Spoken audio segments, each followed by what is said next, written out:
FORA.tv. The world is thinking.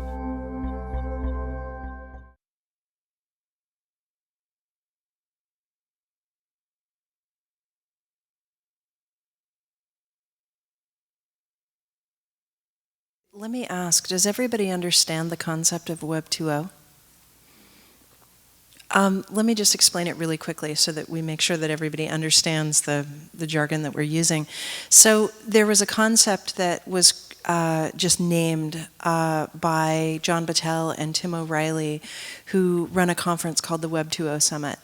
And the reason they termed this what they call the second generation of the web, it's not an actual software upgrade the way that you would think of, going from Photoshop 5.0 to 6.0. It's actually sort of a sea change in the way that the way that we interact with the web is. And so the point that they were making was that Web 1.0 was a static web.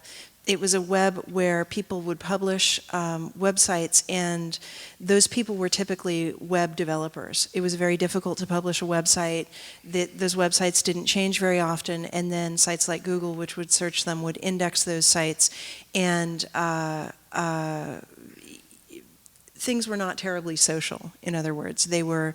It was more of like a library kind of a concept, which is why Google is successful in the way that it operates, because it functions around information like a card catalog would, except in an electronic form.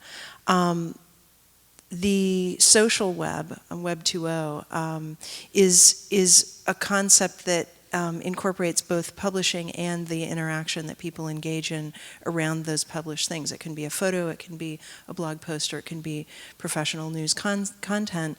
But the idea is that there's a social interaction, and that the social interaction generates even more media than the original pieces of media that is being talked about or discussed online or interacted with, and that this second generation of the web, because of the ease of publishing tools, anybody can do it, and the ease of interacting around it and the collection of those interactions creates a whole nother level of behavior and media production. So I might have a shot at it as well. I think you might contrast Web 1.0 with Web 2.0. The Web 1.0 period was the period, say, between the early 90s and 2000. There's a specific moment in 2000, I think it was April or mid-April 2000, when Web 1.0 finished with the NASDAQ crash, Black Friday in April 2000. The first period, I think, can be imagined as a way in which traditional media saw the internet as a way of putting its traditional content, particularly music and news, online. It wasn't really as revolutionary as we imagine the internet to be now. It was purely a new channel for the distribution of traditional content. Web 2.0 is more revolutionary. The company that bridges 1.0 and 2.0 is Google, that was founded, I think, in 1998. What's different about the typical Web 2.0 company is that their product is a technological platform that enables anybody to broadcast on the internet. So a typical Web 2.0 company would be a company that sells blogging software or sells video software like YouTube that enables you to put your videos online. So the Web 2.0 companies are not content companies. They're vehicles that enable anyone to become broadcasters themselves. And my critique is that whilst this is in some ways very exciting, and there's obviously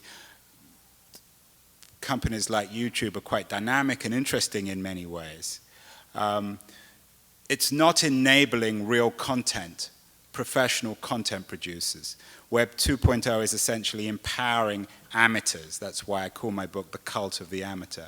It's empowering people who aren't professional writers or movie makers or musicians. And generally then, the consequence of Web 2.0, of these platforms for the distribution of content, is amateurish content.